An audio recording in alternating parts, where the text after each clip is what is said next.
ನೆನಪಿನ ಈ ಕಾರ್ಯಕ್ರಮದಲ್ಲಿ ನನ್ನ ಜೊತೆ ವೇದಿಕೆಯಲ್ಲಿ ಉಪಸ್ಥಿತರಿರುವ ಅಧ್ಯಕ್ಷರಾದ ಶ್ರೀ ಮರಿಯಪ್ಪನವರೇ, ಗೋವಿಂದರಾಜ್ ಅವರೇ, ಕಾರ್ಯಕ್ರಮದ ನಿರ್ವಹಣೆ ಮಾಡುತ್ತಾ ಈ ಕಾರ್ಯಕ್ರಮವನ್ನು ಸಂಯೋಜಿಸಿರುವ ನನ್ನ ಗೆಳೆಯರಾದ ರಾಜು ಅವರೇ ಮತ್ತು ಇಲ್ಲಿ ಸೇರಿದ ಎಲ್ಲ ಹಿರಿಯರು, ನಮ್ಮ ಎದುರು ಕೂತ್ರೆ ಭಯ, ಭೋಜಪ್ಪನವರು ಎದುರು ಕೂತ್ರೆ ಭಯ, ನೀವೆಲ್ಲ ಹಿರಿಯರಿದ್ದೀರಿ.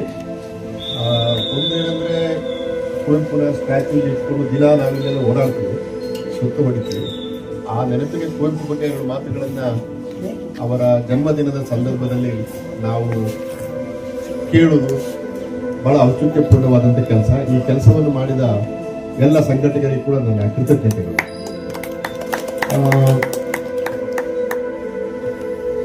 ಒಂದು 2 ಅಥವಾ 3 ಅಂಶಗಳನ್ನು ಮಾತ್ರ ಕುವೆಂಪು ಬಗ್ಗೆ ನಾನು ಹೇಳೋದಕ್ಕೆ ಇಷ್ಟಪಡ್ತೇನೆ. ಯಾಕಂತಂದ್ರೆ 20ನೇ ಶತಮಾನ ಅಂದ್ರೆ ಕಳೆದ ಶತಮಾನ, ನಾವು ಈಗ 21ನೇ ಶತಮಾನದ ಮೊದಲ 25 ವರ್ಷಗಳನ್ನು ಕಳೆದಿದ್ದೀವಿ ಅಥವಾ ಕಳೆದ್ವಿ ಆಲ್ಮೋಸ್ಟ್. ನಾಳೆಗೆ 25 ಮುಗಿದೋದು. ಈಗ ಅಂದ್ರೆ 21ನೇ ಶತಮಾನದ ಅಲ್ಲಿರುವ ನಾವು 20ನೇ ಶತಮಾನದ ಬಹಳ ಮುಖ್ಯ ಬರಹಗಾರರನ್ನು ಹೇಗೆ ಪ್ರಸ್ತುತಗೊಳಿಸಿಕೊಳ್ತೇವೆ ಎಂಬುದು ಒಂದು ಮುಖ್ಯವಾದಂಥ ಪ್ರಶ್ನೆ. ಹಾಗೆ ನೀವು ಒಂದ್ಸಲ ಹಿಂದಿರುಗಿ ನೋಡಿದ್ರೆ, ಯಾಕಂದ್ರೆ ನಾವು ಶಿವಸುಬ್ರಹ್ಮಣ್ಯ ನಾವೆಲ್ಲ 20ನೇ ಶತಮಾನದ ಮಧ್ಯಭಾಗದಲ್ಲಿ ಜನಿಸಿದ್ರು. ನಾನು 1955ರಲ್ಲಿ ಜನಿಸಿದ್ದು. ನಾನು ಆ ಶತಮಾನದ ಅರ್ಧ ಭಾಗದ ಅನುಭವ ನನಗಿದೆ. ಈ ಶತಮಾನದ ಕಾಲು ಶತಮಾನದ ಅನುಭವ ಕೂಡ ನಮಗಿದೆ. ಹಾಗಾಗಿ 2 ಶತಮಾನಗಳಿಗೆ ಕಾಲಿಟ್ಟವರು ನಾವೆಲ್ಲ ಬಹಳ ಜನ ಇದ್ದೀವಿ. ಇದನ್ನ ನಮ್ಮ ಅನುಭವವನ್ನೇ ಒಂದು ಆಧಾರವಾಗಿ ಇಟ್ಟುಕೊಂಡು ಮಾತಾಡುವುದಾದ್ರೆ 20ನೇ ಶತಮಾನದ 2 ಬರಹಗಾರರು, ಬಹಳ ಮುಖ್ಯವಾಗಿ 2 ಬರಹಗಾರರು 21ನೇ ಶತಮಾನದ ಕೊನೆಯವರೆಗೆ ಸಮಾಜಕ್ಕೆ ಮಾರ್ಗದರ್ಶನ ಮಾಡುವ ಶಕ್ತಿಯನ್ನು ಹೊಂದಿದ್ದಾರೆ. ಒಬ್ಬರು ಡಾಕ್ಟರ್ ಶಿವರಾಮ ಕಾರಂತರು, ಇನ್ನೊಬ್ಬರು ಕುವೆಂಪು. ಶಿವರಾಮ ಕಾರಂತರು 1901ರಲ್ಲಿ ಹುಟ್ಟಿ 1997ರಲ್ಲಿ ತೀರಿಕೊಂಡರು. ಅಂದ್ರೆ ಇಡೀ ಶತಮಾನ ಬದುಕಿದ್ರು. ಕುವೆಂಪು ಅವರು 1904ರಲ್ಲಿ ಹುಟ್ಟಿದ್ರು, 1994ರಲ್ಲಿ ತೀರಿಕೊಂಡರು. ಇಡೀ ಶತಮಾನ ಬದುಕಿದ್ರು. ಅಂದ್ರೆ ಒಂದು ಶತಮಾನ ಕಂಡವರು. ಈ ಶತಮಾನ ಕಂಡವರು ಎಂಬ ಮಾತನ್ನ ತುಂಬಾ ಸರಳವಾಗಿ ನಾನು ಹೇಳಬಹುದು. ಆದ್ರೆ ಅದಕ್ಕಿಂತ ಮಿಗಿಲಾಗಿ ಅದು ಎಂಥ ಶತಮಾನ ಅಂತ ನೀವು ಒಂದು ಕ್ಷಣ ಯೋಚನೆ ಮಾಡಿದ್ರೆ, ಆ ಶತಮಾನ 2 ಮಹಾಯುದ್ಧಗಳನ್ನು ಕಂಡಿತು. 1914ರಲ್ಲಿ ಒಂದು ಮಹಾಯುದ್ಧ ಆಯಿತು. 1935ರಲ್ಲಿ ಆರಂಭವಾಗಿ 38ರಲ್ಲಿ ಆರಂಭವಾಗಿ 45ಕ್ಕೆ ಮುಗಿದು ಹೋದ 2ನೇ ಮಹಾಯುದ್ಧವನ್ನು ಕಂಡಿತು. ಅಂದ್ರೆ ಜಗತ್ತು 2 ಮಹಾಯುದ್ಧಗಳನ್ನು ಕಂಡ ಶತಮಾನ ಒಂದು ಪಾಯಿಂಟ್. 2ನೇದು ಭಾರತ ಸ್ವಾತಂತ್ರ್ಯ ಪಡೆದಂತ ಒಂದು ಕಾಲ. ಹೋರಾಟ 1857ರಿಂದ ಅಥವಾ ಅದರ ಹಿಂದಿನಿಂದಲೂ ಆರಂಭವಾದರೂ ಕೂಡ ಮಹಾತ್ಮ ಗಾಂಧಿ ಅವರು ಭಾರತಕ್ಕೆ ಬಂದ ಮೇಲೆ 1920ರಿಂದ 1947ರವರೆಗೆ ಬಹುತೇಕ ಭಾರತೀಯರು ನಮ್ಮ ದೇಶಕ್ಕೆ ಸ್ವಾತಂತ್ರ್ಯ ಸಿಗಬೇಕು ಎಂಬ ಕನಸನ್ನು ಇಟ್ಟುಕೊಂಡು ಹೋರಾಟ ಮಾಡಿದಂತ ಒಂದು ತೀವ್ರವಾದ ಕಾಲ. 2 ಮಹಾಯುದ್ಧ ಮತ್ತು ಭಾರತಕ್ಕೆ ಸ್ವಾತಂತ್ರ್ಯ ಸಿಗುವುದಕ್ಕೆ ಇಡೀ ಭಾರತ, ಅದರ ಹಿಂದೆಯೂ ಭಾರತ ಹಾಗೆ ಒಟ್ಟಾಗಿ ಹೋರಾಡಲಿಲ್ಲ, ಆಮೇಲೆಯೂ ಕೂಡ ಹೋರಾಟ ಮಾಡಲಿಲ್ಲ. ಆದರೆ ಆ ಕಾಲಘಟ್ಟದಲ್ಲಿ ಎಲ್ಲ ಭಾರತೀಯರು ಕೂಡ ಹೋರಾಟ ಮಾಡಿದ್ರು. ಇದೇ ಕಾಲಘಟ್ಟದಲ್ಲಿ ನಾವು ಕನ್ನಡಿಗರಾಗಿ ನೋಡಿದ್ರೆ 1910ರಿಂದ 1956ರವರೆಗೆ ಕರ್ನಾಟಕ ಏಕೀಕರಣ ಚಳವಳಿ ನಡೆಯಿತು. 1910ರಲ್ಲಿ ಬೆಳಗಲ್ ರಾಮರಾಯರು ಧಾರವಾಡಕ್ಕೆ ಹೋಗಿ ಅಖಂಡ ಕರ್ನಾಟಕ ಮೂಡಬೇಕು ಎಂಬ ಒಂದು ಭಾಷಣವನ್ನ ಕೊಟ್ಟರು. ಆಮೇಲೆ ಸಾಹಿತ್ಯ ಪರಿಷತ್ತು ಸೃಷ್ಟಿಯಾಯಿತು ಇಲ್ಲಿ. ಆಮೇಲೆ ಕರ್ನಾಟಕ ವಿದ್ಯಾವರ್ಧಕ ಸಂಘ ಆರಂಭವಾಯಿತು. ಆಮೇಲೆ ಅನೇಕರು ಬರೆದರು. ಕಡಪ ರಾಘವೇಂದ್ರ ರಾಯರು ಅಖಂಡ ಕರ್ನಾಟಕ ಹೇಗಿರಬೇಕು ಎಂಬ ಒಂದು ಪುಸ್ತಕವನ್ನು ಕೂಡ 1917ರಲ್ಲಿ ಬರೆದರು. ಈಗ ನಾವು ಕೇಳಿದ ರಾಷ್ಟ್ರಗೀತೆ ಕುವೆಂಪು ಅವರು ಬರೆದ ಜೈ ಭಾರತದ ಜನನಿಯ ತನುಜಾತೆ ಎಂಬ ಹಾಡು 1924ರಲ್ಲಿ ಕುವೆಂಪು ಬರೆದರು. ಈಗ ಅದಕ್ಕೆ 100ನೇ ವರ್ಷ ನಾವು ಅದನ್ನು ಆಚರಿಸ್ತಾ ಇದ್ದೇವೆ.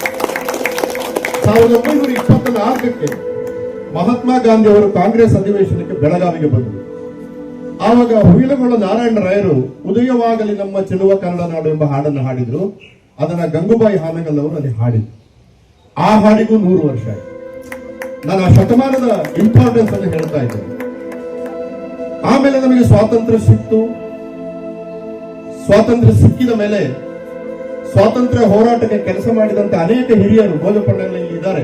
ಅಂತ ಹಿರಿಯರು ಬಹಳ ಕಷ್ಟಪಟ್ಟು ಸಂಪಾದಿಸಿದ ಸ್ವಾತಂತ್ರ್ಯ ಈ ದೇಶಕ್ಕೆ ಹೇಗೆ ಪ್ರಯೋಜನ ಆಗಬೇಕು ಅಂತ ಸ್ವಾತಂತ್ರ್ಯ ಸಿಕ್ಕಿದ ಮೇಲೆ ದೇಶಕ್ಕಾಗಿ ದುಡಿದಂತ ತಲೆಮಾರನ್ನು ಸೃಷ್ಟಿಸಿದ ಕಾಲ ಕೂಡ ಅದು ಹೌದು. ಈಗಿನ ಅನೇಕರಿಗೆ ಹೇಗೆ ಸ್ವಾತಂತ್ರ್ಯ ಬಂತು ಅದು ಅದರ ಬಗ್ಗೆ ಪರಿಚಯವಿಲ್ಲ, ಅವರಿಗೆ ಅದರ ಬಗ್ಗೆ ಆಸಕ್ತಿ ಕೂಡ ಇಲ್ಲ.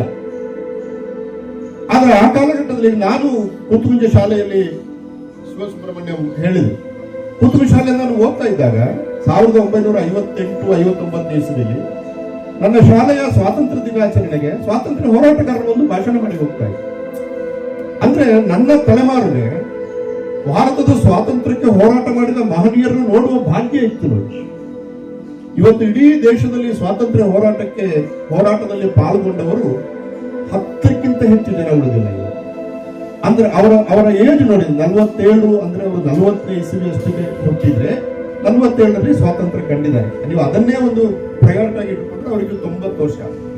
ಇನ್ನೊಂದು 5-6 ವರ್ಷದಲ್ಲಿ ನಮ್ಮ ಭಾರತ ದೇಶ ಸ್ವಾತಂತ್ರ್ಯಕ್ಕೋಸ್ಕರ ಹೋರಾಟ ಮಾಡಿದ ಯಾವ ಮನುಷ್ಯನನ್ನು ಕೂಡ ಕಾಣಲಾಗದಂತ ಒಂದು ಕಾಲಘಟ್ಟ ಪ್ರಾಪ್ತವಾಗ್ತದೆ ಅಂತಂದ್ರೆ ನಾವೆಲ್ಲ ಎಷ್ಟು ಭಾಗ್ಯಶಾಲಿಗಳು ಎಂಬುದು ನಮಗೆ ಸ್ಪಷ್ಟ ಆಗ್ತದೆ. ಹೀಗಾಗಿ 20ನೇ ಶತಮಾನ ಅನೇಕ ಅನುಭವಗಳನ್ನ ಲೇಖಕರಿಗೆ ಕೊಟ್ಟ ಕಾಲ. ಈ ಅನುಭವಗಳಿಗೆ ಒಬ್ಬ ಲೇಖಕ ಭಾಷೆಯಲ್ಲಿ ಪ್ರತಿಕ್ರಿಯಿಸುವುದರ ಜೊತೆ ಅದು ಬರೀ ಭಾಷಣವೋ ಲೇಖನವೋ ಆಗದೆ ಅದನ್ನು ಸಾಮಾಜಿಕ ಅಭಿವೃದ್ಧಿಗೆ ದುಡಿಯುವುದು ಇತ್ಯಾದಿ ಕೆಲಸಗಳನ್ನ ಮಾಡಿದ ಇಬ್ಬರು ಮಹನೀಯರು ನಾನು ಈಗಾಗಲೇ ಹೇಳಿದೆ. ಡಾಕ್ಟರ್ ಶಿವರಾಮ್ ಕಾರಂತರು ಒಬ್ಬರು, ಇನ್ನೊಬ್ಬರು ಮಹಾಕವಿ ಕುವೆಂಪು. ಅವರ ಬಗ್ಗೆ ಅನೇಕ ವಿಷಯಗಳನ್ನು ಹೇಳೋದ್ರ ಬಗ್ಗೆ 3 ವಿಷಯವನ್ನು ಮಾತ್ರ ಹೇಳ್ತೇನೆ. ಒಂದು, ನಾನು ಈಗಾಗಲೇ ಏಕೀಕರಣದ ಹೇಳಿದೆ. 1920-25 ಈ ಕಾಲಘಟ್ಟದಲ್ಲಿ ನೀವು ಆ ಕಾಲದ ಚರಿತ್ರೆಯನ್ನು ನೋಡಿದ್ರೆ ಅಲ್ಲಿ ಒಂದು ಸಣ್ಣ ಬಿಕ್ಕಟ್ಟಿನ ಒಂದು ಗೆರೆ ಕಾಣ್ತದೆ. ಒಂದು ಸಣ್ಣ ಬಿಕ್ಕಟ್ಟು. ಅದು ಯಾವುದು ಅಂತಂದ್ರೆ ಇಡೀ ಭಾರತ ಸ್ವಾತಂತ್ರ್ಯಕ್ಕೋಸ್ಕರ ಹೋರಾಟ ಮಾಡ್ತಾ ಇತ್ತು. ಗಾಂಧಿಯವರ ನೇತೃತ್ವ ಇತ್ತು, ಇತರ ಅನೇಕರು ಹೋರಾಟ ಮಾಡಿದ್ರು. ಅದೇ ಕಾಲಘಟ್ಟದಲ್ಲಿ 1924ರಲ್ಲಿ ಮಹಾತ್ಮ ಗಾಂಧಿ ಬೆಳಗಾವಿಗೆ ಬಂದಾಗ ಕರ್ನಾಟಕ ಏಕೀಕರಣ ಆಗಬೇಕು ಅಂತ ಅನೇಕರು ಗಾಂಧಿಯನ್ನ ಕೇಳಿದ್ರು, ಕಾಂಗ್ರೆಸ್ ಅನ್ನ ಕೇಳಿದ್ರು. ಕಾಂಗ್ರೆಸ್ ಆಗ ಅದಕ್ಕೆ ಒಪ್ಪಿಗೆ ಕೊಡ್ಲಿಲ್ಲ. ಯಾಕೆ ಕೊಡ್ಲಿಲ್ಲ ಅಂತಂದ್ರೆ ಅಲ್ಲಿ ಒಂದು ಸಮಸ್ಯೆ, ಒಂದು ಚರ್ಚೆ ಉಂಟಾಯಿತು. ಯಾವುದು ಅಂತಂದ್ರೆ ಸ್ವಾತಂತ್ರ್ಯ ಮೊದಲು, ಏಕೀಕರಣ ಮೊದಲು. ಇದು ನೋಡಿ, ನಮಗೆ ಈಗ ಒಂದು ಇತಿಹಾಸ ಕಥೆ ಕೇಳಿದಾಗ ಆಗ್ತದೆ. ಬಟ್ ಆ ಕಾಲಘಟ್ಟದಲ್ಲಿ ಬಹಳ ಜನ ಮೊದಲು ಬ್ರಿಟಿಷರು ಈ ದೇಶದಿಂದ ಓಡ್ಲಿ, ಆಮೇಲೆ ರಾಜ್ಯಗಳ ಪುನರ್ವಿಂಗಡಣೆ ನಮ್ಮದಲ್ಲೋ, ಅದು ನಾವು ಆಮೇಲೆ ಮಾಡೋಣ ಅಂತ, ವಿಲ್ ಸೀಟ್ ಲೇಟರ್ ಅಂತ, ಅದು ಆಮೇಲೆ ನೋಡೋಣ ಅಂತ ಒಂದು ವಾದ. ಇನ್ನೊಂದು ವಾದ, ಇಲ್ಲ 27 ಕಡೆ ಕರ್ನಾಟಕ ಹಂಚಿ ಹೋಗ್ಬೇಕು. 27 ಕಡೆ 1186ರಲ್ಲಿ ಉತ್ತರದ ಸೇವಣರಿಗೆ ಮತ್ತು ದಕ್ಷಿಣದ ಹೊಯ್ಸಳರಿಗೆ ಯುದ್ಧ ಆಯಿತು. ಯುದ್ಧ ಆದ ಮೇಲೆ ಕರ್ನಾಟಕ ಮೊದಲ ಬಾರಿಗೆ ಒಡೆದೋಯ್ತು. ಅದಕ್ಕಿಂತ ಮೊದಲು ಕಾವೇರಿಯಿಂದ ಗೋದಾವರಿ ಹೊರ ಮಿರ್ದ ನಾಡದ ಕನ್ನಡದೊಳ್ಳು ಅಂತೇಳಿ ಕಾವೇರಿಯಿಂದ ಗೋದಾವರಿವರೆಗೆ ಸ್ವಲ್ಪ ಹೆಚ್ಚು ಕಡಿಮೆ ಅದರ ಗಡಿರೇಖೆಗಳು ಅಮೀಬದ ಹಾಗೆ ದೊಡ್ಡದಾಗುವುದು, ಸಣ್ಣದಾಗುವುದು, ಎಲ್ಲದರ ನಡುವೆ ಒಂದು ಕರ್ನಾಟಕ ಅಂತ ಒಂದು ಇತ್ತು. ಆದ್ರೆ ಅದು ಒಡೆದು ಹೋದ್ದು 1186ಕ್ಕೆ. ಹಾಗೆ ಒಡೆದು ಹೋದಂತ ಕರ್ನಾಟಕ ಮತ್ತೆ ಅಖಂಡ ಕರ್ನಾಟಕವಾಗಿ ರೂಪುಗೊಂಡದ್ದು 1956, ಅಂದ್ರೆ 800 ವರ್ಷಗಳ ನಂತರ. ಈ ಅಖಂಡ ಕರ್ನಾಟಕಕ್ಕೆ ಹೋರಾಟ ಮಾಡುವಾಗ ಕರ್ನಾಟಕ ಅಧಿಕೃತವಾಗಿ 27 ಕಡೆ ಹಂಚಿ ಹೋಗಿತ್ತು. ಹೈದರಾಬಾದ್ ಕರ್ನಾಟಕ ಬೇರೆ, ಮಹಾರಾಷ್ಟ್ರ ಕರ್ನಾಟಕ ಬೇರೆ, ನಾವು ದಕ್ಷಿಣ ಕನ್ನಡ ಜಿಲ್ಲೆಯವರು ಮೆಡ್ರಾಸಿಗೆ ಸೇರಿದ್ದೀವಿ, ಹೀಗೆ ಬೇರೆ ಬೇರೆ. ನಾನು ಅದರ ಚರಿತ್ರೆಯನ್ನು ಹೇಳುವುದಿಲ್ಲ. ಹೀಗೆ ಆಮೇಲೆ ಅದರ ಒಳಗಿನ ತುಂಡುಗಳನ್ನು ನೋಡಿದ್ರೆ ಕರ್ನಾಟಕ 68 ಭಾಗವಾಗಿ ಒಡೆದೋದು. ಇದು ಒಂದಾಗಬೇಕು. ನಾವು ಕನ್ನಡಿಗರು ಒಂದಾಗದೆ ಹೊರತು ನಮಗೆ ದೇಶದ ಸ್ವಾತಂತ್ರ್ಯಕ್ಕೋಸ್ಕರ ಹೋರಾಟ ಮಾಡಲಿಕ್ಕೆ ಬೇಕಾದಂತ ಶಕ್ತಿ ಬರುವುದಿಲ್ಲ ಎಂಬ ಮಾತನ್ನ ಆ ಕಾಲದ ಹೋರಾಟಗಾರರು ಹೇಳಿದರು. ಯಾರ್ದು ಸರಿ ಯಾರ್ದು ತಪ್ಪು ಎಂಬುದನ್ನು ನಾವು ವಿವೇಚನೆ ಮಾಡಲಿಕ್ಕೆ ಸಮರ್ಥರಲ್ಲ, ಈಗ ಮಾಡೋದು ಕೂಡ ಅಲ್ಲ. ನಾವು ಇತಿಹಾಸವನ್ನು ಗ್ರಹಿಸುವಾಗ ಹೀಗೆ ಇತ್ತು ಅಂತ ಗ್ರಹಿಸಬೇಕಷ್ಟೇ.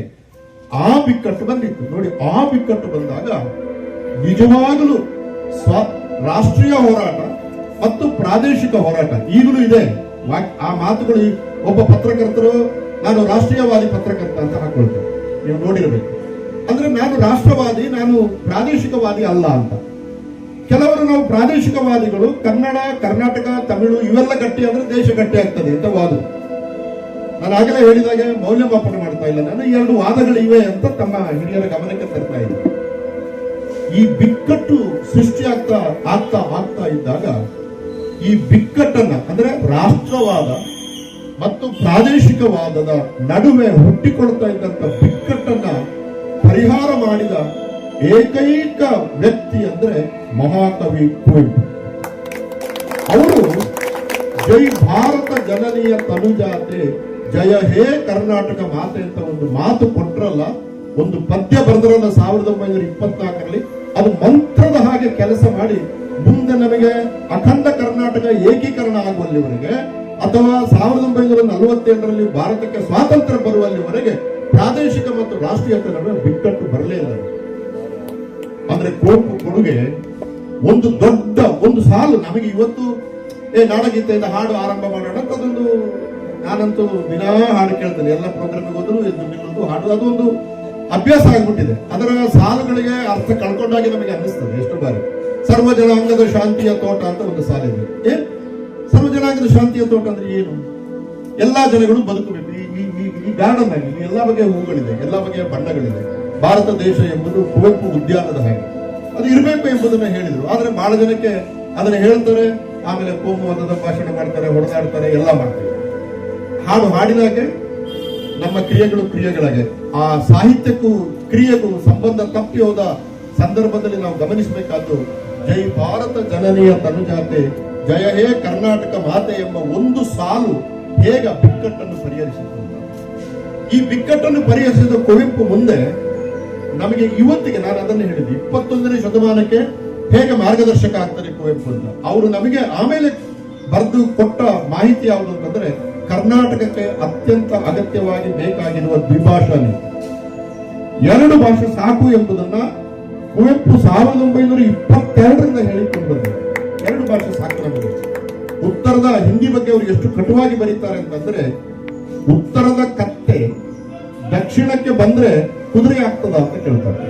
ಬಹಳ ದಿಟ್ಟವಾಗಿ ಆ ಪ್ರಶ್ನೆಗಳನ್ನ ಕೇಳ್ತಾರೆ. ಇವತ್ತು ನಾವು ನೀವು ಎಲ್ಲ ದ್ವಿಭಾಷಾ ಸೂತ್ರದ ಅಗತ್ಯದ ಬಗ್ಗೆ ನಾವು ತುಂಬಾ ಯೋಚನೆ ಮಾಡ್ತಾ ಇದ್ದೀವಿ, ಚರ್ಚೆಗಳು ಆಗ್ತಾ ಇದೆ. ಈ ಚರ್ಚೆಗಳು ಆಗುವಾಗ ನಮಗೆ ಅನೇಕ ಬಾರಿ ಪ್ರೇರಣೆ ಕೊಡ್ತಾ ಇರೋದು ಕುವೆಂಪು ಹೇಳಿದ್ರು ಎಂಬ ಕಾರಣಕ್ಕೆ. ಆದ್ದರಿಂದ ಭಾಷಾ ವಿಷಯಕವಾಗಿ ಅಲ್ಲಿ ಒಂದು ಸ್ವಲ್ಪ ಡಿವಿಯೇಷನ್ ಆಗ್ತದೆ. ಆದ್ರೂ ಒಂದು ಮಾತು ಹೇಳ್ತೀನಿ ನಾನು.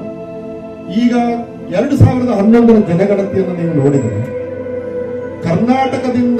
ಕರ್ನಾಟಕ ಬಿಟ್ಟು ಬೇರೆ ರಾಜ್ಯಗಳಿಗೆ, ಮುಖ್ಯವಾಗಿ ಹಿಂದಿ ಮಾತನಾಡುವ ಪ್ರದೇಶಗಳಿಗೆ, ಅಂದ್ರೆ ಡೆಲ್ಲಿ, ಉತ್ತರ ಪ್ರದೇಶದಲ್ಲಿ ಪೂರ್ತಿ ಹಿಂದಿ ಇಲ್ಲ, ಅಲ್ಲಿ ಭೋಜ್ಪುರಿ ಮಾತಾಡ್ತಾರೆ. ಆಮೇಲೆ ಇನ್ನು ಆ ಕಡೆ ಹೋದರೆ ದಕ್ಷಿಣ ಭಾಗದಲ್ಲಿ ಸಂತಾಲಿ ಮಾತಾಡ್ತಾರೆ. ಆಮೇಲೆ ಬಿಹಾರಿ, ಇದು ಅನೇಕ ಭಾಷೆಗಳಿದೆ. ಆದ್ರೆ ಈ ಕಡೆ ಡೆಲ್ಲಿ ಕಡೆ ಬಂದ್ರೆ ಅಲ್ಲಿ ಹಿಂದಿ ಮಾತಾಡ್ತಾರೆ. ಈಗ ಆ ಭಾಗದಲ್ಲಿ ಕರ್ನಾಟಕದಿಂದ ಹೋಗಿ ಕೆಲಸ ಮಾಡುವವರ ಸಂಖ್ಯೆ 2011ರ ಜನಗಣತಿಯ ಪ್ರಕಾರ 18,000, ಜಸ್ಟ್ 18,000. ತೆಲಂಗಾಣ, ತಮಿಳುನಾಡು ಅದೆಲ್ಲ ಬಿಟ್ಟು ಬಿಡ.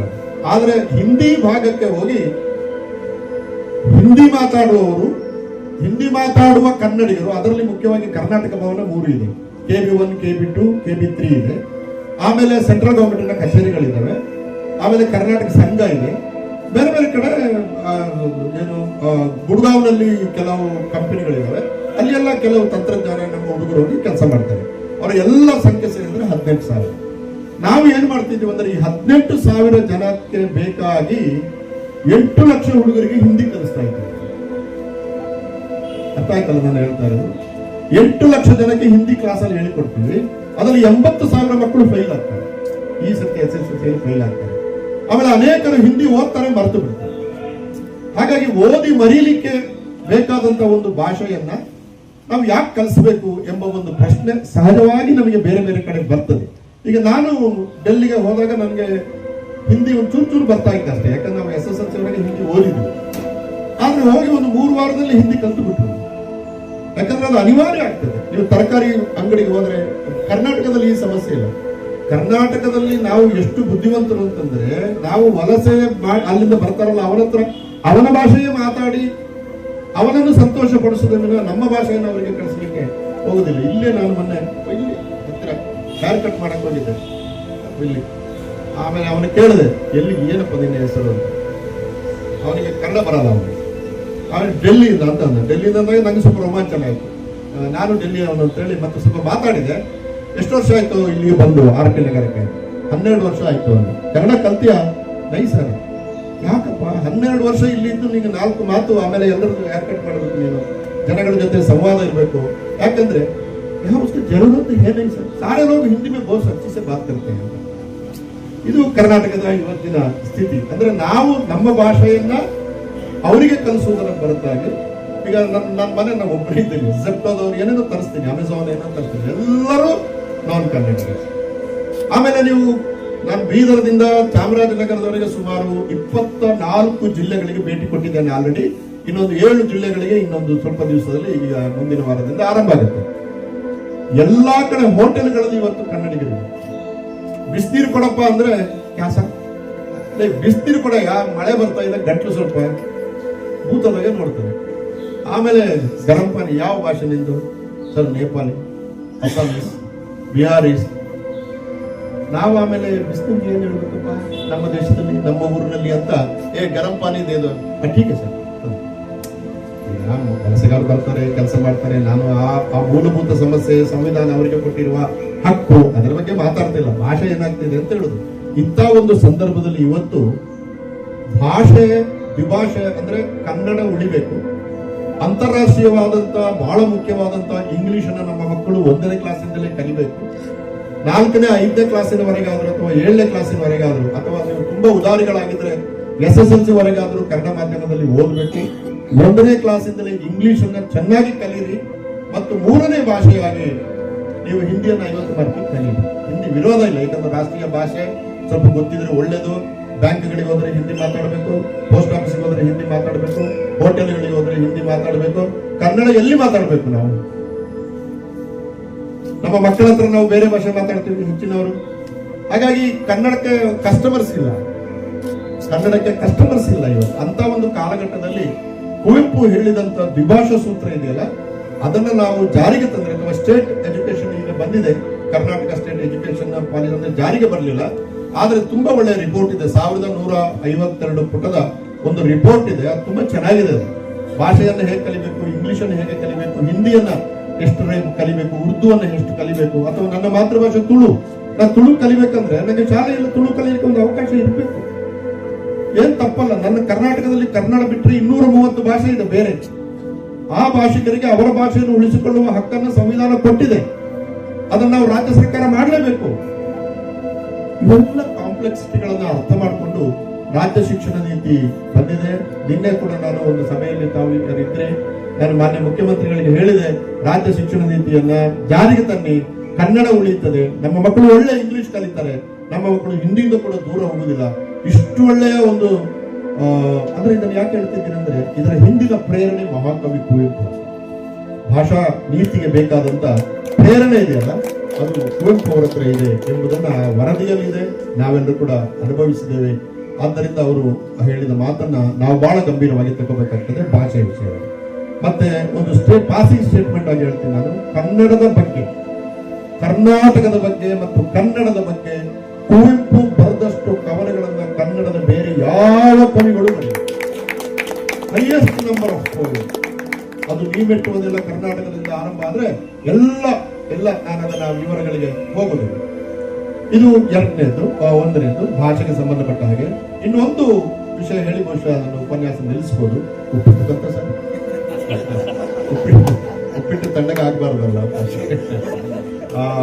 ಇನ್ನೊಂದು ಏನಂದ್ರೆ, ಇನ್ನೊಂದು ಸ್ವಲ್ಪ ಡೆಲಿಕೇಟ್ ಇಶ್ಯೂ. ನಾವು ಇದನ್ನ ಸ್ವಲ್ಪ ಮುಕ್ತವಾಗಿ ಅರ್ಥ ಮಾಡ್ಕೊಳ್ಬೇಕು ಅಂತ ನಾನು ಆರಂಭದಲ್ಲಿ ಬೇಡಿಕೊಳ್ತೇನೆ, ತಪ್ಪು ತಿಳ್ಕೊಬಾರ್ದು. ಈಗ ಧರ್ಮದ ವಿಷಯಕ್ಕೆ ಬಂದಾಗ ನಾವು ಬಿಹೇವ್ ಮಾಡುವ ರೀತಿ, ನಾವು ಮಾತನಾಡುವ ರೀತಿ, ಅದರ ಪರವಾಗಿ ವಿರೋಧವಾಗಿ ಮಾತನಾಡುವ ರೀತಿ ಇದೆಯಲ್ಲ, ಇದನ್ನ ನಮಗೆ ಪರಿಷ್ಕರಿಸಿಕೊಳ್ಳಲಿಕ್ಕೆ ಸಾಧ್ಯ ಆದರೆ, ಹಾಗೆ ಪರಿಷ್ಕರಿಸಿಕೊಂಡು ಧರ್ಮದ ವಿಚಾರದಲ್ಲಿ ಹೇಗೆ ಮುಂದುವರಿಬೇಕು ಅಂತ ಮಾರ್ಗದರ್ಶನ ಮಾಡುವಂತ ಶಕ್ತಿ ಇರುವ ಒಬ್ಬ ಲೇಖಕ ಅಂದ್ರೆ ಕುವೆಂಪು. ಧಾರ್ಮಿಕ ವಿಷಯದಲ್ಲಿ ನೋಡಿ, ಅವರು ಧಾರ್ಮಿಕ ವಿಷಯದಲ್ಲಿ ಕುವೆಂಪು ಅವರು ರಾಮಕೃಷ್ಣ ಪರಮಹಂಸನ ಶಿಷ್ಯ. ವಿವೇಕಾನಂದರ ಬಗ್ಗೆ ಬಹಳ ಅದ್ಭುತವಾದ ಪುಸ್ತಕ ಬರೆದರು. ಸ್ವತಃ ರಾಮಾಯಣವನ್ನೇ ಬರೆದರು. ಮಹಾಭಾರತದಿಂದ ಸ್ಮಶಾನ ಕುರುಕ್ಷೇತ್ರಂ ಅಂತ ಒಂದು ಬಹಳ ಒಳ್ಳೆಯ ನಾಟಕವನ್ನು ಬರೆದರು. ಋಗ್ವೇದದ ಮೇಲೆ ಋಗ್ವೇದ ಹೇಗೆ ಒಂದು ಕಾವ್ಯ ಸ್ವರೂಪಿಯಾದ್ದು, ಅದು ಹೇಗೆ ಒಂದು ಕವಿತೆಯಾಗಿದೆ ಎಂಬುದನ್ನ ಆ ಕಾಲದ ಜನಗಳು ಪ್ರಕೃತಿಯಲ್ಲಿ ಕಂಡ ಕವಿತೆ ಇದು ಅಂತ ಹೇಳಿ ಋಗ್ವೇದದ ಬಗ್ಗೆ ಒಂದು ಕವನ ಬರೆದಿದ್ದಾರೆ.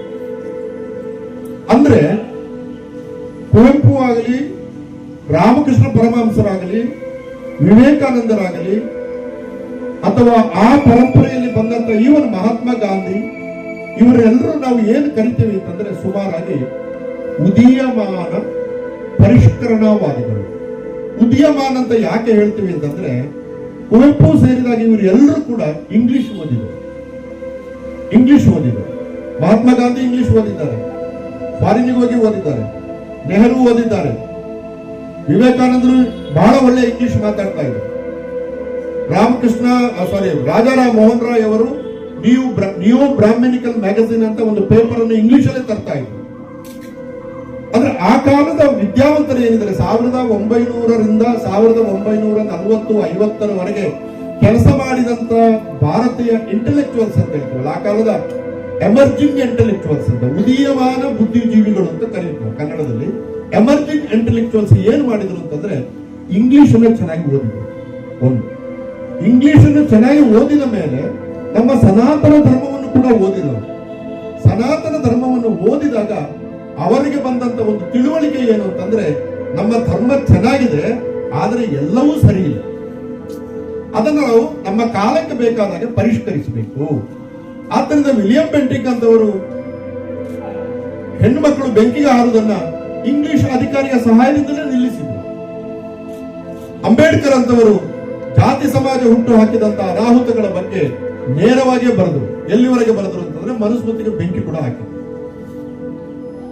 ಹಾಗಾಗಿ ಈ ರಾಮಾಯಣ, ಮಹಾಭಾರತ, ಋಗ್ವೇದ, ಆಮೇಲೆ ಇತರ ವೇದಗಳು, ಬ್ರಾಹ್ಮಣಕಗಳು, ಅರಣ್ಯಕಗಳು, ಸ್ಮೃತಿಗಳು, ಏನು ನಾವು ಸನಾತನ ಧರ್ಮ ಅಂತ ಇವತ್ತು ಹೇಳ್ತಾ ಇದ್ದೀವಿ, ಆ ಸನಾತನ ಧರ್ಮವನ್ನು ವಿಮರ್ಶೆ ಮಾಡಿ ಒಪ್ಪಿಕೊಳ್ಳಿ ಎಂಬ ಒಂದು ಮಧ್ಯಮ ದಾರಿಯನ್ನ ಕುವೆಂಪು ಹೇಳಿದ್ದು ಭಾರತೀಯರಿಗೆ ತುಂಬಾ ಇಷ್ಟ ಆಯಿತು. ಮತ್ತು ಆ ದಾರಿಯನ್ನು ಹಿಡಿದ ಗಾಂಧಿ, ಆ ದಾರಿಯನ್ನು ಹಿಡಿದ ರಾಮಕೃಷ್ಣ ಪರಮಹಂಸರು, ಅದೇ ದಾರಿಯಲ್ಲಿ ನಡೆದ ವಿವೇಕಾನಂದರು ಹಿಂದೂ ಧರ್ಮದ ಬಹಳ ದೊಡ್ಡ ಕ್ರಿಟಿಕ್ ಆಗಿದ್ದರು. ಅದು ಓದಿದ್ರೆ ಬಹಳ ದೊಡ್ಡ ಕ್ರಿಟಿಕ್ ಆಗಿದ್ದರು, ವಿಮರ್ಶೆ. ಆದ್ರೆ ಹಿಂದೂ ಧರ್ಮದ ವಿರೋಧಿ ಅಲ್ಲ ಅವರು. ಅರ್ಥ ಆಯ್ತಲ್ಲ ನಾನು ಹೇಳ್ತಾ ಇರೋದು? ಅವ್ರು ಯಾರು ಧರ್ಮ ವಿರೋಧಿಗಳಲ್ಲ. ಧರ್ಮ ಮೂಲತಃ ಚೆನ್ನಾಗಿದೆ, ಅದು ಆಚರಣೆಗೆ ಬಂದಾಗ ಅದರಲ್ಲಿ ಜಾತಿಯ ವ್ಯತ್ಯಾಸಗಳು ಸೇರಿಕೊಂಡಿವೆ, ಸುಳ್ಳು ವ್ಯಾಖ್ಯಾನಗಳು ಸೇರಿಕೊಂಡಿವೆ. ಅದಕ್ಕೆ ಕುವೆಂಪು ಋಗ್ವೇದದ ಬಗ್ಗೆ ಹೇಳುವಾಗ ಹೇಳಬೇಕು, ಇಡೀ ಋಗ್ವೇದ ಓದಿ ಪಾಪ ಪುಣ್ಯ ಎಲ್ಲಿದೆ ಅಂತ ಕೇಳ್ತಾರೆ. ಪಾಪ ಪುಣ್ಯದ ಪ್ರಶ್ನೆ ಇಲ್ಲ ಅಲ್ಲಿ, ಅದು ಕಾವ್ಯದ ಪ್ರಶ್ನೆ ಅದು. ಆದ್ರಿಂದ ಮರದ ಬಗ್ಗೆ, ಗಿಡಗಳ ಬಗ್ಗೆ, ಇಂದ್ರ ಅಂದ್ರೆ ಏನು, ಮಳೆಯ ದೇವರು, ವರುಣ ಅಂದ್ರೆ ಗಾಳಿಯ ದೇವರು, ವರುಣ ಅಂದ್ರೆ ನೀರಿನ ದೇವರು, ವಾಯು, ಹೀಗೆ ಇದನ್ನ ನಮ್ಮ ಪ್ರಕೃತಿಯಲ್ಲಿ ಏನ್ ನಾವು ಕಾಣ್ತೀವಿ ಇದೇ ಋಗ್ವೇದದ ಮೂಲ ಶಕ್ತಿ ಅಂತ ಋಗ್ವೇದವನ್ನು ಒಪ್ಪಿಕೊಳ್ತಾರೆ. ಆದ್ರೆ ಋಗ್ವೇದದ ತಪ್ಪು ವ್ಯಾಖ್ಯಾನ, ಇನ್ಕ್ಲೂಡಿಂಗ್ ಸಾಯಣ 16ನೇ ಶತಮಾನದಲ್ಲಿ ಋಗ್ವೇದದ ಬಗ್ಗೆ ವ್ಯಾಖ್ಯಾನ ಬರೆಯುವಾಗ ಋಗ್ವೇದಕ್ಕೂ ಅವನಿಗೂ ನಡುವೆ ಇದ್ದಂತ ವ್ಯತ್ಯಾಸ ಏನಿಲ್ಲ ಅಂದ್ರೆ 1000 ವರ್ಷ. ಆ 1000 ವರ್ಷದಲ್ಲಿ ಬೇಕಾದಷ್ಟು ಬದಲಾವಣೆಗಳಾಗಿದೆ. ರಾಂಗ್ ಇಂಟರ್ಪ್ರಿಟೇಷನ್ ಅಂತ ಹೇಳ್ತೀವಿ. ಕುವೆಂಪು ಈ ರಾಂಗ್ ಇಂಟರ್ಪ್ರಿಟೇಷನ್ ಗಳನ್ನ ತಿರಸ್ಕರಿಸಿದ್ರು, ಮೂಲ ಕೃತಿಗಳನ್ನ ತಿರಸ್ಕರಿಸಿದ್ರು. ನಿಮಗೆ ಒಂದು ಉದಾಹರಣೆ ಹೇಳ್ತೀನಿ ನಾನು. ಈಗ ರಾಮಾಯಣ ಬಹಳ ಅದ್ಭುತವಾದಂತ ಕಾವ್ಯ, ವಾಲ್ಮೀಕಿ ಕಾವ್ಯ. ರಾಮಾಯಣದ ಬಗ್ಗೆ ಗೌರವ ಇಲ್ಲದೆ ಇದ್ರೆ ಕುವೆಂಪು ರಾಮಾಯಣ ದರ್ಶನ ಯಾಕೆ ಬರೀತಾ ಇದ್ರು? ಸರಳವಾದ ಪ್ರಶ್ನೆ, ಯಾಕೆ ಬರೀತಾ ಇದ್ರು? ಆದ್ರೆ ವಾಲ್ಮೀಕಿ ಬರೆದ ರಾಮಾಯಣ ಬಹಳ ಅದ್ಭುತವಾದ, ಅದು ಅದರ ರಚನೆ ಅವೆಲ್ಲವೂ ನೋಡಿ. ರಾಮಾಯಣದ ನಾಯಕ ರಾಮ. ಕುಶಲವರು ರಾಮಾಯಣವನ್ನು ಹಾಡುವಾಗ ಆ ಕಾವ್ಯಕ್ಕೆ ಪ್ರೇಕ್ಷಕನು ರಾಮನೇ, ಅವನೇ ನಾಯಕ, ಅವನೇ ಪ್ರೇಕ್ಷಕ. ವ್ಯಾಸನು ಕೂಡ ಹಾಗೆ. ಮಧ್ಯೆ ಕುರುಪಾಂಡವರ ನಡುವೆ ಚರ್ಚೆ ಬಂದಾಗ ಲೇಖಕನಾದ ವೇದವ್ಯಾಸರು ಸ್ವತಃ ಪ್ರವೇಶ ಮಾಡಿ ಸಮಸ್ಯೆ ಪರಿಹರಿಸ್ತಾರೆ. ಜಗತ್ ಸಾಹಿತ್ಯದಲ್ಲಿ ಅಂತ ಉದಾಹರಣೆಗಳು ಇಲ್ಲ, ಬಿಡಿ. ಇದರ ಬಗ್ಗೆ ಬಹಳ ಗೌರವ ಇರ್ತದೆ. ಗೌರವ ಇದೆ ಅಂತ ಹೇಳಿದುಕೊಳ್ಳ ಅದನ್ನು ವಿಮರ್ಶೆ ಮಾಡಬಾರದು ಅಂತಿಲ್ಲಲ್ಲ. ನೋಡಿ, ಸಮಸ್ಯೆ ಇರೋದಲ್ಲಿ ನೀವು ವಿಮರ್ಶೆ ಮಾಡಿದ ಕೂಡ ನೀವು ವೇದ ವಿರೋಧಿಗಳು, ನೀವು ದೇಶ ವಿರೋಧಿಗಳು, ನೀವು ನೀವು ಪಾಕಿಸ್ತಾನಕ್ಕೆ ಹೋಗಿ ಅಂತ ಶುರು ಮಾಡ್ತಾರೆ. ಅದಲ್ಲ, ನಮ್ಮಲ್ಲಿ ಮಹಿಳೆಯರಿಗೆ ಸ್ವಾತಂತ್ರ್ಯ ಸಿಗಬೇಕು. ಈಗ ಪಂಚಮರು ಅಂತ ಇರ್ತದೆ, ವರ್ಣಾಶ್ರಮ ಧರ್ಮ, ಬ್ರಾಹ್ಮಣ, ವೈಶ್ಯ, ಕ್ಷತ್ರಿಯ, ಶೂದ್ರ, ಇದು ಸರಿ ಇದೆ. ಸರಿ ಇದೆ ಅಂದ್ರೆ ಇದೆ. ಪಂಚಮರು ಎಲ್ಲಿದ್ದಾರೆ ಇದರಲ್ಲಿ? ದಲಿತರು ಎಲ್ಲಿದ್ದಾರೆ? ಅವರು ಚತುರ್ವರ್ಣದಿಂದ ಹೊರಗಡೆ ಇದ್ದಾರೆ. ಕುವೆಂಪು ಆ ಪ್ರಶ್ನೆ ಕೇಳ್ತಾರೆ, ಹಾಗಾದ್ರೆ ಅವರು ಭಾರತೀಯರಲ್ವಾ? ಆ ಭಾರತೀಯರನ್ನು ನಿಮಗೆ ಒಂದು ಶಾಸ್ತ್ರದೊಳಗೆ ಒಳಗೊಳ್ಳಿಕ್ಕೆ ಆಗಲಿಲ್ಲ ಅಂತಂದ್ರೆ ಅಂತ ಶಾಸ್ತ್ರ ನನಗೆ ಬೇಡ ಅಂತ ಹೇಳ್ತಾರೆ. ಹೊಲೆಯರ ಮಗುವೊಂದು ಹೊಳೆಯಲ್ಲಿ ಮುಳುಗಲು ಅದನ್ನು ಎತ್ತಲಿಕ್ಕೆ ಶಾಸ್ತ್ರಗಳ ನೆರವು ಬೇಕೇ ಅಂತ ಒಂದು ಹಾಡು ಬರೀತಾರೆ. ಹೊಲೆಯರ ಮಗುವೊಂದು ಹೊಳೆಯಲ್ಲಿ ಮುಳುಗುತ್ತಿರಲು ಅವನನ್ನು ಹೋಗಿ ಎತ್ತಲಿಕ್ಕೆ ಶಾಸ್ತ್ರದ ನೆರವು ಬೇಕೇ? ಶಾಸ್ತ್ರದ ಪುಟ ತೆಗೆದು ಇವನನ್ನು ಮುಟ್ಟುವುದಾ ಬೇಡುವ ಅಂತ ಚರ್ಚೆ ಮಾಡ್ಲಿಕ್ಕೆ ಉಂಟಂತ. ನಮ್ಮ ಸಂಸ್ಕಾರದಲ್ಲಿ ನಾರಾಯಣಪ್ಪನ ಹೆಣವಿದ್ದಾಗ ಚರ್ಚೆ ಮಾಡ್ತಾರಲ್ಲ, ಈ ಹೆಣವನ್ನು ಏನ್ ಮಾಡುದು ಧರ್ಮಶಾಸ್ತ್ರಗಳು ಏನ್ ಹೇಳ್ತವೆ? ನಾರಾಯಣಪ್ಪ ಬ್ರಾಹ್ಮಣ್ಯ ಬಿಟ್ಟಿದ್ದಾನೆ, ಬ್ರಾಹ್ಮಣರು ನಾರಾಯಣಪ್ಪನನ್ನು ಬಿಡಲಿಲ್ಲ, ಏನ್ ಮಾಡುದು ಅಂತ ಬಹಳ ಅದ್ಭುತವಾದಂತ ಒಂದು ಕಾದಂಬರಿ ಅದು. ಏನೇ ಇರಲಿ, ಕುವೆಂಪು ರಾಮಾಯಣದ ಬಗ್ಗೆ ಅತೀವ ಗೌರವ ಇದ್ದುದರಿಂದಲೇ ರಾಮಾಯಣ ದರ್ಶನ ಬರೀತಾರೆ. ಆದ್ರೆ ಮಧ್ಯೆ ಮಧ್ಯೆ ಬೇಕಾದಷ್ಟು ಬದಲಾವಣೆಗಳನ್ನು ಮಾಡ್ತಾನೆ. ಉದಾಹರಣೆ, ವಾಲಿಯನ್ನ ರಾಮ ಕೊಂದಾಕಿದ, ಮರದ ಅಡ್ಡ, ಅವನು ವೀರ, ರಾಮನು ವೀರ, ಕೊಂದಾಕಿದ. ಈ ಯಕ್ಷಗಾನದವರಿಗೆ ಗೊತ್ತಿದೆ, ವಾಲಿವದ ಯಕ್ಷಗಾನ ನೋಡಿದ್ರೆ 1-2 ಗಂಟೆ ಚರ್ಚೆ ಆಗ್ತದೆ. ವಾಲಿ ಹೇಳುದ್ರಲ್ಲೇ, ನೀನು ವೀರನೇ ಹೌದಾಗಿದ್ರೆ ನೀ ಎದುರು ಬಂದು ಕೊಲ್ಬೇಕಾಗಿತ್ತು ನನ್ನನ್ನು, ಮರದ ಅಡ್ಡದಿಂದ ಬಂದು ಯಾಕೆ ಕೊಂದೇನೆ? ಅದಕ್ಕೆ ರಾಮ ಹೇಳ್ತಾನೆ, ನಾವು ಮಂಗಗಳನ್ನು ಎದುರು ಬಂದು ಕೊಲ್ತೀವ, ನಾವು ಮರದ ಅಡ್ಡದಲ್ಲಿ ನಿಂತೇ ಹೊಡಿದದು ನಮ್ಮ ಧರ್ಮ ಅಂತ. ಹಾಗಾಗಿ ಧರ್ಮ ಒಂದು ಕೋತಿಗಳ ಧರ್ಮ, ಇನ್ನೊಂದು ಮನುಷ್ಯರ ಧರ್ಮ, ಕ್ಷತ್ರಿಯರ ಧರ್ಮದ ನಡುವೆ ಚರ್ಚೆ.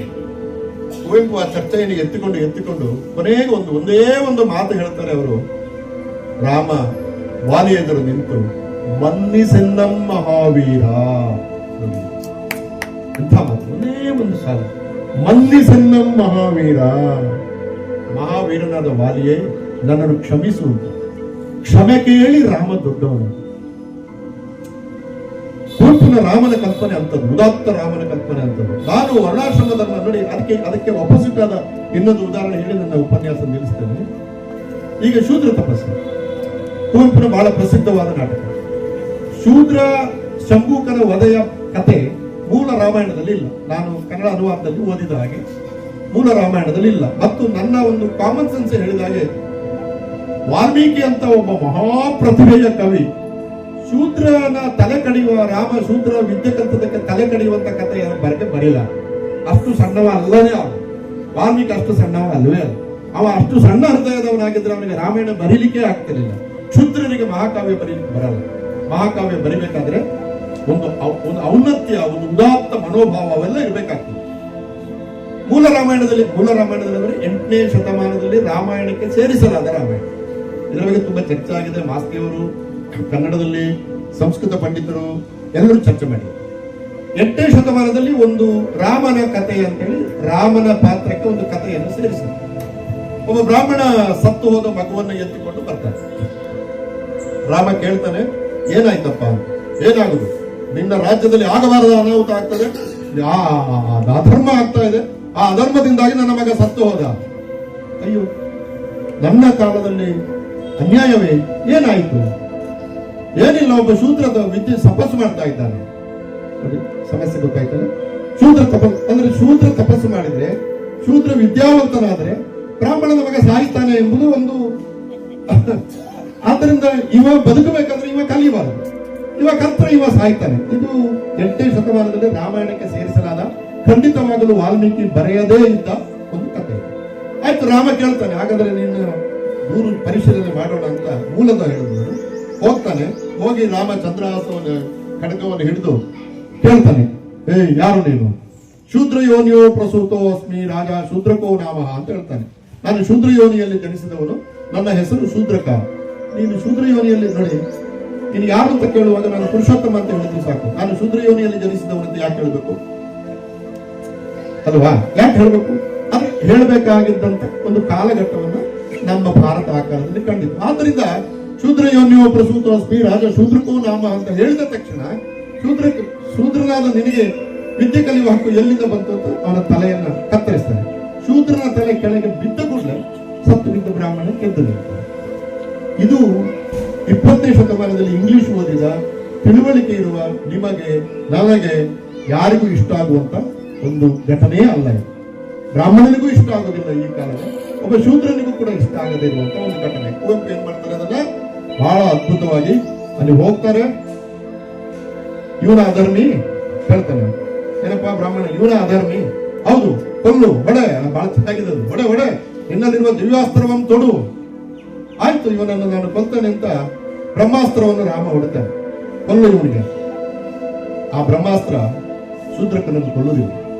ಹೋಗಿ ಶೂದ್ರಕನಿಗೆ 3 ಸುತ್ತು ಹಾಕಿ ಬ್ರಾಹ್ಮಣನನ್ನು ಕೊಲ್ಲಿಕ್ಕೆ ಬರ್ತದೆ.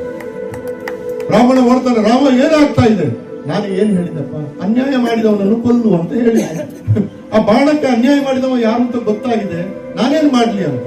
ತಪ್ಪಾಯ್ತು ಅಂತ ಅವ ಹೇಳ್ತಾನೆ. ಅಲ್ಲಿಗೆ ಬಾಣ ಉಪಶಮನ ಆಗ್ತದೆ. ನಾಟಕ ಕೊನೆಯಾದಾಗ ಶೂದ್ರನೂ ಬದುಕುತ್ತಾನೆ, ಬ್ರಾಹ್ಮಣನೂ ಬದುಕುತ್ತಾನೆ. ಇದು 20ನೇ ಶತಮಾನಕ್ಕೆ ಕುವೆಂಪು ಕೊಡುವಂತ ಒಂದು ಸಂದೇಶ. ಆದ್ದರಿಂದ ವರ್ಣಾಶ್ರಮ ಧರ್ಮದ ಬೇರೆ ಬೇರೆ ಅನಾಹುತಗಳ ಬಗ್ಗೆ ಬಹಳ ಗಂಭೀರವಾಗಿ ತೀಕ್ಷ್ಣವಾಗಿ ವಿಮರ್ಶೆ ಮಾಡಿದಂತ ಕುವೆಂಪು ಅಂತಿಮವಾಗಿ ಹೇಳುವುದು, ಎಲ್ಲ ಜನರು ಚೆನ್ನಾಗಿ ಬದುಕಬೇಕು. ಕೆಲವರಿಗೆ ಆಗುದಿಲ್ಲ, ಈಗಲೂ ಕೂಡ ಕುವೆಂಪುವನ್ನು ಬೈತಾರೆ. ಆದ್ರೆ ನಾನು ಅದನ್ನ ನೋಡಿದ ಹಾಗೆ ಕುವೆಂಪು ಅದನ್ನು ಬಹಳ ಉದಾರವಾಗಿ ಮತ್ತು ಬಹಳ ವಿಸ್ತಾರವಾದ ಮತ್ತು 20ನೇ ಶತಮಾನಕ್ಕೆ ಅಗತ್ಯವಾದಂತ ಒಂದು ಪರಿಪ್ರೇಕ್ಷ್ಯದಲ್ಲಿ ಅದನ್ನು ಗ್ರಹಿಸಿದ್ದಾರೆ. ಇದು ಸ್ಮಶಾನ ಕುರುಕ್ಷೇತ್ರ ಮಾತ್ರ ಅಷ್ಟೇ. ಈಗ ಸಣ್ಣ ಪ್ರಶ್ನೆ, 18 ಈ ಭಾರತ ಯುದ್ಧದಲ್ಲಿ 18 ಅಕ್ಷೋಹಿಣಿ ಸೈನ್ಯ ಸೇರಿದ್ರು ಅಂತ ನಾವೆಲ್ಲ ಕೇಳ್ತೇವೆ. 18 ಅಕ್ಷೋಹಿಣಿ ಸೈನ್ಯ ಅಂದ್ರೆ ಭಾರತದ 56, ಆವಾಗ 56 ದೇಶಗಳು ಅಂತ ಹೇಳುದು. 56 ದೇಶಗಳಲ್ಲೂ ಸೈನ್ಯ ಬಂದಿದೆ. 56 ದೇಶಗಳ ಸೈನ್ಯ ಬಂದು 18 ದಿವಸದ ಯುದ್ಧದಂದು ಎಲ್ಲರೂ ಸತ್ತಿದ್ದಾರೆ ಅಲ್ವಾ? ಪಾಂಡವರ ಕಡೆಯವರು ಸತ್ತಿದ್ದಾರೆ, ಕೌರವರ ಕಡೆಯವರು ಸತ್ತಿದ್ದಾರೆ. ಒಂದು ಪ್ರಶ್ನೆ ಬರ್ತದೆ, ದೇಶದ ಎಲ್ಲರೂ ಸತ್ತ ಮೇಲೆ ಪಟ್ಟದ ಮೇಲೆ ಕುಳಿತುಕೊಂಡು ಪಟ್ಟ ಆಡುವುದು ಯಾರಿಗೆ, ಯಾರನ್ನ ಆಡುವುದು ಅಂತ ಒಂದು ಪ್ರಶ್ನೆ, ಸಹಜವಾದ ಪ್ರಶ್ನೆ ನೋಡಿ. ಈಗ ನಾವು ಯುಕ್ರೇನ್ ಯುದ್ಧ ನೋಡ್ತಾ ಇದ್ದೀವಿ, ರಷ್ಯನ್ ಯುದ್ಧ ನೋಡ್ತಾ ಇದ್ದೀವಿ, ಪ್ಯಾಲೆಸ್ಟೈನ್ ನಾಶ ಆಗ್ತಾ ಇದೆ. ಎಲ್ಲ ನಾಶ ಆದ ಮೇಲೆ ಒಬ್ಬ ಅರಸ ಕೂತ್ಕೊಂಡು ಏನ್ ಮಾಡುದು? ಅದಕ್ಕೆ ಮೂಲ ಭಾರತದಲ್ಲಿ ಒಬ್ಬ ಮುನಿ ಧರ್ಮರಾಯ ಪಟ್ಟಕ್ಕೆ ಬರ್ತಾನೆ, ಎಲ್ಲ ಜನ ಸೇರಿಕೊಂಡು ಬರುವಾಗ ಆ ಮುನಿ ಒಂದು ಪ್ರಶ್ನೆ ಕೇಳ್ತಾನೆ, ಘಾತಯಿತ್ವ ಗುರುಶ್ಚ ಯುವ ಮೃತಂ ನಾಯೇವೋ ಜೀವಿತಂ ಅಂತ ಅವನ ಮಾಡಿ ಹೇಳುದು. ನಮ್ಮಂತ ಒಬ್ಬ ಘಾತಯಿತ್ವ ಗುರುಶ್ಚ, ಇವನು ಧರ್ಮರಾಯ ಪಟ್ಟಕ್ಕೆ ಏರ್ತಾ ಇದ್ದಾನಲ್ಲ, ಇವನು ಗುರುಗಳನ್ನು ಕೊಂದಿದ್ದಾನೆ, ಇವನು ಭೀಷ್ಮಾಚಾರ್ಯನು ಕೊಂದಿದ್ದಾನೆ, ಇವನ ಸ್ವತಃ ಸಹೋದರನಾದ ಕರ್ಣನನ್ನು ಕೊಂದಿದ್ದಾನೆ, ಎಲ್ಲರನ್ನು ಕೊಂದು ಇವ ಯಾಕೆ ಬದುಕಿದ, ಇವನು ಸಾಯ್ಬೇಕಾಗಿತ್ತು ಅಂತ. ಘಾತಯಿತ್ವ ಗುರುಶ್ಚ ಯುವ ಮೃತಂ ನಾಯೇವೋ ಜೀವಿತಂ, ನೀ ಬದುಕಬಾರ್ದಿತ್ತಪ್ಪ ಅಂತ. ಇದು ಒಂದು ಧರ್ಮ ವಿರೋಧಿಯಾದ ಪ್ರಶ್ನೆ ಅಂತ ವ್ಯಾಖ್ಯಾನ ಇದೆ. ಆದ್ರೆ ನನ್ನ ಪ್ರಕಾರ 18 ಅಕ್ಷೋಹಿಣಿ ಸೈನ್ಯ ಸತ್ತದನ್ನು ನೋಡಿದ ನಾವು ನೀವು ಯಾರಾದರೂ ಉದ್ಗಾರ ಮಾಡಬಹುದಾದಂತ ಒಂದು ಮಾತು. ಅದನ್ನ ಸ್ಮಶಾನ ಕುರುಕ್ಷೇತ್ರದಲ್ಲಿ ಯುದ್ಧ ವಿರೋಧಿಯಾದಂತ ನಿಲುವನ್ನು ಕುವೆಂಪು ಹೇಳಿದ್ದಿದೆಯಲ್ಲ, ಇವತ್ತು ಅನೇಕ ಯುದ್ಧಗಳನ್ನು ನೋಡುತ್ತಿರುವ ನಮಗೆ, ನಿಮಗೆ ಎಲ್ಲರಿಗೂ ಕೂಡ ಅದು ಒಂದು ಮಾದರಿಯಾಗಿ ಕಾಣ್ತದೆ. ಹೀಗೆ ಗೆಳೆಯರೆ, 21ನೇ ಶತಮಾನದ ಕನ್ನಡದ ಬೆಳವಣಿಗೆಗೆ ಕುವೆಂಪು ನಮಗೆ ಮಾದರಿ. ಧರ್ಮದ ಬಗ್ಗೆ ತುಂಬಾ ಚರ್ಚೆ ನಡೀತಾ ಇದ್ದಾಗ ಧರ್ಮವನ್ನು ನಾವು ಹೇಗೆ ನೋಡಬೇಕು, ಹೇಗೆ ಪರಿಷ್ಕರಿಸಬೇಕು, ಹೇಗೆ ಅದನ್ನು ವರ್ತಮಾನಕ್ಕೆ ಒಪ್ಪಿಸಿಕೊಂಡು ನಮ್ಮ ಬದುಕಿಗೆ ಅಪ್ಯಾಯಮಾನವಾಗಿ ಮಾಡಿಕೊಳ್ಳಬೇಕು, ಇದಕ್ಕೆ ಕುವೆಂಪು ಪ್ರಸ್ತುತವಾಗಿದ್ದಾರೆ. ಅವರ 2 ಕಾದಂಬರಿಗಳ ಬಗ್ಗೆ ಒಂದು ವಾಕ್ಯ ಆದರೂ ಹೇಳೋದ್ರೆ ತಪ್ಪಾಗ್ತದೆ. ಮಲೆಗಳಲ್ಲಿ ಮದುಮಗಳು ಮತ್ತು ಕಾನೂರು ಹೆಗ್ಗಡತಿ ಮತ್ತು ಅವರ ಕವನಗಳಲ್ಲಿ ಪರಿಸರ ಎಂಬುದು ಜೈವಿಕವಾದ್ದು ಎಂಬ ಮಾತನ್ನು ಹೇಳ್ತಾರೆ. ನಮ್ಮ ಶಿವಸುಬ್ರಹ್ಮಣ್ಯಂ ಇಲ್ಲಿದ್ದಾರೆ. ಶಿವಸುಬ್ರಹ್ಮಣ್ಯಂ ಇಲ್ಲಿ ಬಂದು ಒಂದು ಹಕ್ಕಿಯನ್ನು ನೋಡಿದ್ರೆ, ಅವರ ಮನೆಯಲ್ಲಿ ಹಕ್ಕಿಗೆ ತಿಂಡಿ ಹಾಕಿದ್ರೆ ಅವರಿಗೆ ಅದು ಇವತ್ತು 5 ಹಕ್ಕಿ ಬಂದಿದೆ, ಇವತ್ತು 3 ಹಕ್ಕಿ ಬಂದಿದೆ, ಲೆಕ್ಕಾಚಾರ ಮಾತ್ರ ಅಲ್ಲ, ಇಟ್ ಇಸ್ ನಾಟ್ ಸ್ಟ್ಯಾಟಿಸ್ಟಿಕ್ಸ್. ಅವರಿಗೆ ಅವರ ಜೀವನ ಭಾಗ. ಒಂದು ದಿವಸ ಒಂದು ಹಕ್ಕಿ ಬಾರದಿದ್ರೆ ತಳಮಳಕ್ಕೆ ಒಳಗಾಗ್ತಾರೆ. ಹೊರಗೆ ಹೋದಾಗ ಒಂದು ದಿವಸ ಒಂದು ನಾಯಿ ಬಂದು ಅವರನ್ನ ತಡದೆ ಹೋದ್ರೆ ಎಲ್ಲಿ ಹೋಯಿತು ಅಂತ ಯೋಚನೆ ಮಾಡ್ತಾರೆ. ಅಂದ್ರೆ ಪರಿಸರ ಎಂಬುದು ಸರ್ಕಾರಗಳು ಕೊಡುವ ಅಂಕಿ ಅಂಶಗಳಾಗಿ, ಇವತ್ತು ಸರ್ಕಾರ ಕಾಡು ಎಷ್ಟಿದೆ ಅಂತ ಕೇಳಿದ್ರೆ 22% ಅಂತ ಸರ್ಕಾರ ಒಂದು ಅಂಕಿ ಅಂಶ ಕೊಡ್ತಾರೆ, ಅಷ್ಟೇ ಮುಗೀತಲ್ಲಿ. NGOಗಳು ಕೇಳಿದ್ರೆ ಇಲ್ಲ ಸರ್ ಬರೀ 9% ಉಳಿದಿದೆ ಅಂತ ಹೇಳ್ತಾರೆ. ಪರಿಸರವಾದಿಗಳು 12% ಉಳಿದಿದ್ದಾರೆ ಅಂತ ಹೇಳ್ತಾರೆ. ನಮಗೆ ಯಾರಿಗೂ ಕೂಡ ಗೊತ್ತಿಲ್ಲ. ಮತ್ತೆ ಕಾಡಿನ ಬಗ್ಗೆ ನಾವು ಮಾತನಾಡೋದು ಅಂಕಿ ಅಂಶಗಳ ಮೂಲಕ. ನಾನು ಈ ಎತ್ತಿನ ಹೊಳೆ ತಿರುಗು ಯೋಜನೆ ಬರುವಾಗ ನಾನು ಗ್ರೀನ್ ಕೋರ್ಟ್ ಅಲ್ಲಿ ಡೆಲ್ಲಿಯಲ್ಲಿ ನಾನು ಸಭೆಯಲ್ಲಿ ಬರ್ತಿದ್ದೆ. ಅಲ್ಲಿ ಪ್ರಶ್ನೆ ಏನಂದ್ರೆ ಅಲ್ಲಿ ಕೇಳುದು, ಎಷ್ಟು ಮರ ಹೋಗ್ತದೆ? 253 ಮರ ಹೋಗ್ತದೆ. 253 ಮರ ಹೋದ್ರೆ ನೀವು ಏನ್ ಮಾಡ್ತೀರಿ? ನಾವು ಬೇರೆ ಕಡೆ ನಡ್ತೇವೆ. ನೋಡಿ, ಈ ತರದ ಚರ್ಚೆ. ಕಾಡಿನೊಳಗಡೆ ಇವರು ಬೇರೆ ಕಾಡು ನೆಡುವುದು, ಅದನ್ನ ಜಡ್ಜು ಒಪ್ಪುವುದು. ಇದು ಪರಿಸರದ ಬಗ್ಗೆ ನಮ್ಮಲ್ಲಿ ನಡೆಯುವಂತ ಚರ್ಚೆ. ಅದಲ್ವೇ ಅಲ್ಲ. ಕುವೆಂಪುಗೆ ಹಸುರತ್ತಲ್ ಹಸುರತ್ತಲ್ ಹಸುರಿತ್ತಲ್ ಹಸಿರುಗಟ್ಟಿತು ಕವಿಯಾತ್ಮ. ನೋಡಿ, ಹಸುರತ್ತ ಹಸುರಿತ್ತ ಹಸುರುಗಟ್ಟಿತು ಕವಿಯಾತ್ಮ. ಹಕ್ಕಿಗಳನ್ನು ನೋಡ್ತಾ ನೋಡ್ತಾ ನೋಡ್ತಾ ಶಿವಸುಬ್ರಹ್ಮಣ್ಯಂ ತಾನೇ ಹಕ್ಕಿಯಾಗುವುದು. ಹಸಿರನ್ನು ನೋಡ್ತಾ ನೋಡ್ತಾ ನೋಡ್ತಾ ನಾವೇ ಹಸಿರಾಗುವುದು.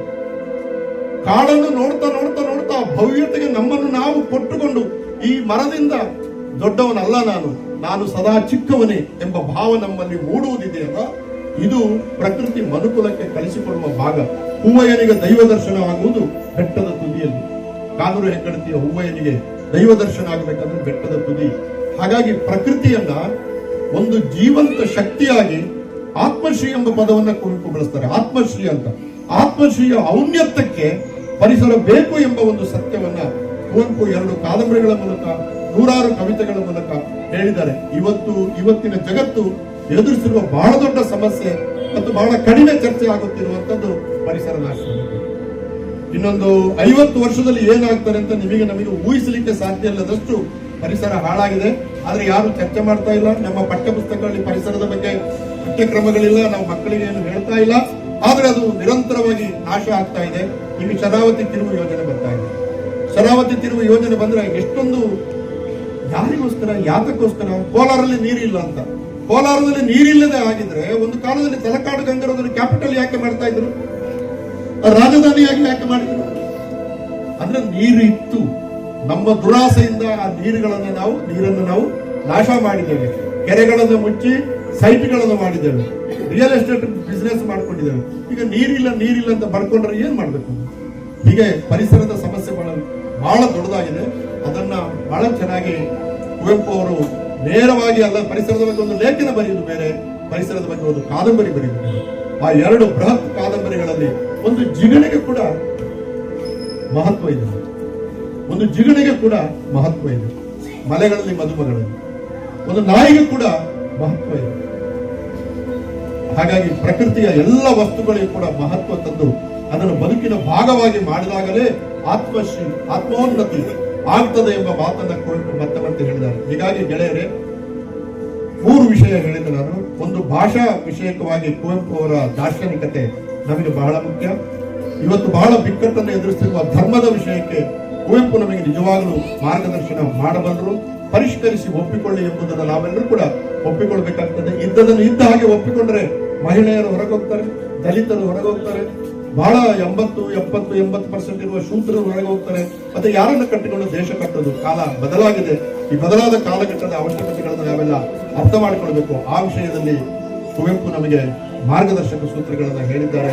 ಪರಿಸರಕ್ಕೆ ಸಂಬಂಧಪಟ್ಟ ನಾನು ಈಗಾಗಲೇ ಹೇಳಿದೆ. ಈ 3 ಅಂಶಗಳನ್ನ 21ನೇ ಶತಮಾನದ ಉದ್ದಕ್ಕೂ ಕೂಡ ನಮಗೆ ತೆಗೆದುಕೊಂಡು ಹೋಗಲಿಕ್ಕೆ ಸಾಧ್ಯ. ಆದರೆ ಕುವೆಂಪು ಕೇವಲ ಒಂದು ಕಲ್ಲು ವಿಗ್ರಹ ಆಗಿ ಮಾತ್ರ ನಿಂತಿರೋದಿಲ್ಲ.